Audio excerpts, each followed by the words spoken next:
Hello बच्चों, चलिए प्रश्न को पढ़ते हैं। पतले उत्तल तथा पतले अवतल लेंस की क्षमताओं का अनुपात 3/2 है। जब ये संपर्क में हैं तब इनकी तुल्य फोकस दूरी 30 सेंटीमीटर है। इसकी अलग अलग फोकस दूरियां हैं। दिए गए विकल्प हैं: A 75 centimetre -50 centimetre, B 10 centimetre -15 centimetre, C 15 centimetre -10 centimetre, या फिर डी 50 सेंटीमीटर -75 सेंटीमीटर। चलिए सबसे पहले हम लिख लेंगे मूल अवधारणा। मूल अवधारणा जिस पर कि यह प्रश्न आधारित है, यह प्रश्न आधारित है लेंसों के संयोजन पर। लेंसों का संयोजन। बच्चों, जब दो लेंसों का संयोजन किया जाता है जिनकी फोकस दूरियां अगर हम मान लें कि f1 और f2 हैं, और अगर हम मान लेते हैं कि संयुक्त फोकस दूरी कैपिटल F है, तो हम जानते हैं कि 1/F बराबर होता है 1/F1 धन 1/F2। और यहाँ पर हमें लेंस की क्षमता दिया गया है, तो हम जानते हैं कि लेंस की क्षमता उसकी फोकस दूरी का व्युत्क्रम होती है।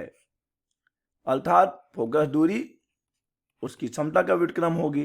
दोनों ही बातें सही हैं।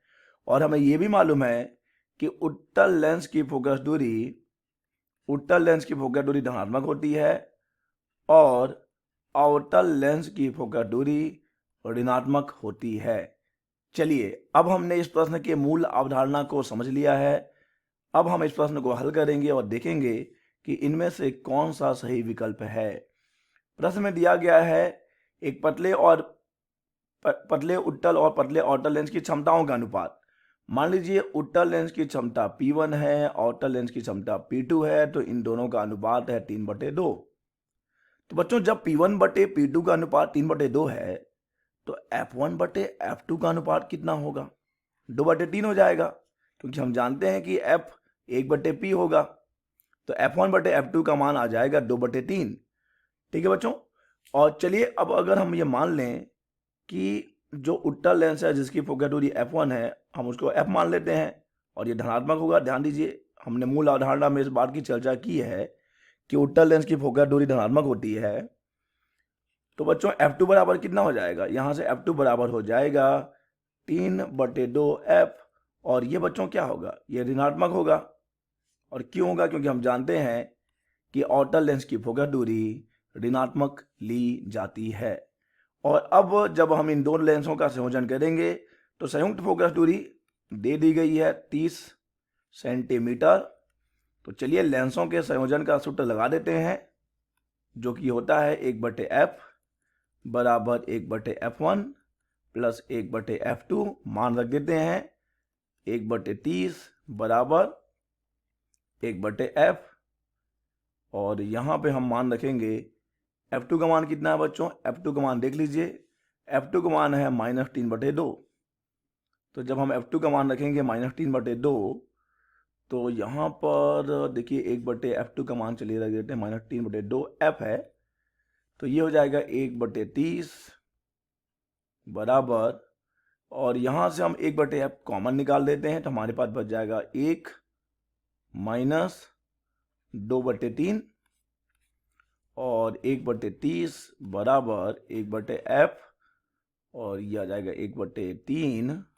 3 कम 3 दहा में, तो F का मान तो आ गया 10 सेंटीमीटर। F बराबर आ गया 10 सेंटीमीटर, जो कि उत्तल लेंस की फोकस दूरी है। ये हो जाएगी उत्तल लेंस की फोकस दूरी, जो कि धनात्मक है। देख लीजिए बच्चों, यहाँ पर हमने F1 F लिया है, तो यहाँ पे उत्तल लेंस की फोकस दूरी आ गई 10 सेंटीमीटर। और यहीं से हम अब F2 ज्ञात कर लेंगे, जो कि अवतल लेंस की फोकस दूरी है, जो कि है -3/2 गुणा F, और F का मान 10 है। तो यह आ जाएगा हल करने पे -15 सेंटीमीटर। तो बच्चों, ये फोकस दूरी है अवतल लेंस की।